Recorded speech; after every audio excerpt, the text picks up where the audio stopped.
नमस्कार। आज एक बड़ी ही मजेदार कहानी की गुत्थी सुलझाएंगे जिसका नाम है भूखे पति का राज। ये कहानी एक ऐसे आदमी की है जिसकी भूख जितनी जबरदस्त थी ना, उसका राज उससे भी कहीं ज्यादा गहरा था। तो चलिए बिना देर किए सीधा कहानी के सबसे बड़े सवाल पर आते हैं। सोचिए, एक आदमी है गेंदा सेठ, जिसकी भूख इतनी लेजेंडरी थी कि लोग कहते थे उसके पेट में भूकंप आता है। और वही आदमी अचानक एक दिन घर आकर कहता है कि उसे भूख ही नहीं है। कमाल है ना, है ना? बस यही वो पहेली है जिसे आज हम मिलकर सुलझाने वाले हैं। लेकिन देखिए, इस राज की तह तक जाने के लिए सबसे पहले ये समझना पड़ेगा कि गेंदा सेठ की बिचारी पत्नी सेठानी रोजाना किस आफत का सामना करती थी। मतलब उनकी भूख कोई छोटी मोटी भूख थोड़ी थी। जरा अंदाजा लगाइए कितनी बड़ी भूख होगी। अरे सिर्फ नाश्ते में सुबह सुबह वो पूरी 25 रोटियां खा जाते थे। हाँ, आपने सही सुना, 25। इतना तो शायद एक छोटा परिवार 2-3 दिन में खाता होगा। उनकी पत्नी सेठानी तो तंग आकर कहती ही थी कि तुम्हें खाना खिलाना मतलब है पूरे गांव को दावत देना। मतलब इस एक लाइन से ही आप उनकी रोज की मुसीबत समझ सकते हैं। अब देखिए, कहानी में आता है एक जबरदस्त ट्विस्ट। ये जो खाने खिलाने का पूरा सिस्टम चल रहा था ना, वो दो अचानक आई मुसीबतों की वजह से एकदम तहस नहस हो जाता है। पहली मुसीबत, घर का नौकर भौंदू जो सारा खाना बनाने का भारी भरकम काम करता था, वो 2 महीने के लिए गांव चला गया। और दूसरी मुसीबत, एक आर्थिक झटका। कहीं दूर किसी देश में जंग छिड़ी और यहाँ रसोई गैस के दाम आसमान पर पहुंच गए। जरा सोचिए, सिलेंडर वाला घर आता है और एक गैस सिलेंडर की कीमत बताता है 5,000 रुपए। सीधा 5,000। ये तो बहुत ही बड़ा झटका था। वजह बताई गई कि जंग की वजह से सप्लाई लाइनें बंद हो गई हैं। और सबसे मजेदार बात तो तब हुई जब डिलीवरी वाले को पता चला कि इस घर में हर 2 महीने में 10 सिलेंडर लगते हैं, वो भी सिर्फ एक आदमी के लिए। वो तो हैरान होकर पूछने लगा, मैडम जी, आप कोई भंडारा वंडारा चलाती हैं क्या रोज? इससे पता चलता है कि गेंदा सेठ की भूख किस लेवल की थी। तो भाई, अब इन दोनों संकटों को देखते हुए सेठानी ने एक बड़ा कड़ा फैसला लिया। उन्होंने ऐलान कर दिया कि अब से दिन में सिर्फ 3 टाइम खाना बनेगा।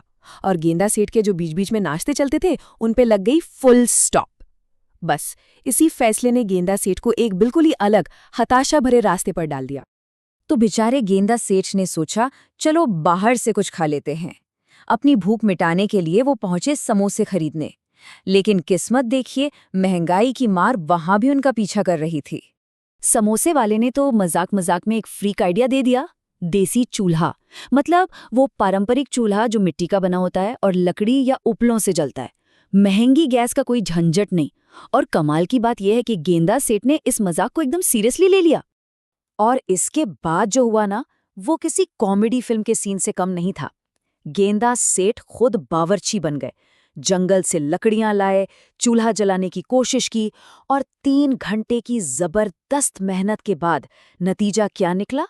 5 जली हुई आड़ी तिरछी रोटियां और एक ऐसी सब्जी जो पत्थर की तरह सख्त हो गई थी। जब उनकी पत्नी ने उन्हें देखा, मुंह पूरा कालिक से सना हुआ और फूंक मार मार कर चेहरा लाल गुब्बारे जैसा हो गया था, तो उन्होंने भी चुटकी ले ली। उनका ये मजाकिया कमेंट तो इस पूरी सिचुएशन पर सोने पे सुहागा था। तो अब आते हैं कहानी के असली सस्पेंस पर। खाना पकाने में बुरी तरह फेल होने के बाद गेंदा सेठ ने अचानक एक नया पैटर्न शुरू किया। वो देर से घर आने लगे और कहते कि खाना तो बाहर ही खा लिया। बस यहीं से उनकी पत्नी के दिमाग में शक का कीड़ा कुलबुलाने लगा। और ये शक धीरे धीरे कैसे एक पूरी जासूसी में बदल गया, ये देखिए। पहला दिन, दूसरा दिन, रोज रोज वही बहाना। फिर एक पड़ोसन ने आकर खबर दी कि उसने किसी औरत को रोज गेंदा की दुकान पर बड़े बड़े टिफिन ले जाते देखा है। बस अब तो सेठानी को पक्का यकीन हो गया कि दाल में कुछ काला नहीं, बल्कि पूरी दाल ही काली है। और फिर आया क्लाइमैक्स का दिन। सेठानी ने तय कर लिया कि आज वो गेंदा सेठ और उस दूसरी औरत को रंगे हाथों पकड़ेंगी। वो सीधा उनकी दुकान पर धमक पड़ी और इल्जाम लगा दिया कि कुछ दिन खाना क्या नहीं मिला। उन्होंने तो अपनी बीवी और अपनी शादी ही बदल दी। मगर कहानी का असली ट्विस्ट तो अब आने वाला था। सच वो बिल्कुल नहीं था जो सेठानी सोच रही थी। ये कोई लव अफेयर नहीं था, बल्कि गेंदा सेठ की भूख वाली प्रॉब्लम का एक बहुत ही प्रैक्टिकल, एक बहुत ही जबरदस्त सॉल्यूशन था। जब राज खुला तो पता चला कि ये कोई स्कैंडल नहीं, बल्कि एक शानदार जुगाड़ था। वो दूसरी औरत असल में गीता नाम की एक जरूरतमंद महिला थी, जिसे काम की सख्त जरूरत थी। तो गेंदा सेठ ने एक तीर से दो निशाने साधे, अपनी भूख भी मिटाई और गीता को रोजगार भी दे दिया। और इसे राज इसलिए रखा ताकि घर में फालतू की बहस और सफाई देने से बच सकें। अब देखिए, इस सच्चाई के सामने आने के बाद घर में कोई महाभारत नहीं हुई, बल्कि सबने मिलकर इस सिचुएशन का एक और भी बेहतर और परमानेंट हल निकाल लिया। आखिर में एक नया एग्रीमेंट बना। तय हुआ कि गीता अब सिर्फ गेंदा सेठ के लिए नहीं, बल्कि सेठानी के लिए भी खाना बनाएगी। इससे सेठानी को भी किचन से आज़ादी मिल गई, लेकिन एक बड़ी शर्त के साथ। सेठानी ने साफ कह दिया कि अब से गेंदा सेठ को हर मील में सिर्फ और सिर्फ 5 रोटियां मिलेंगी, नो एक्स्ट्रा स्नैक्स।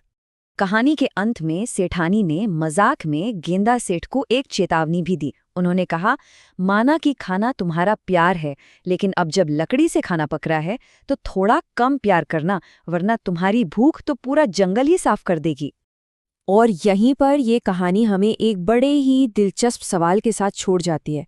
एक खुशहाल घर का असली राज क्या होता है? पक्के नियमों वाला कोई समझौता, या फिर मुश्किल हालात में निकाला गया एक प्रैक्टिकल जुगाड़? शायद इसका जवाब हर घर की अपनी अलग कहानी में ही छिपा है।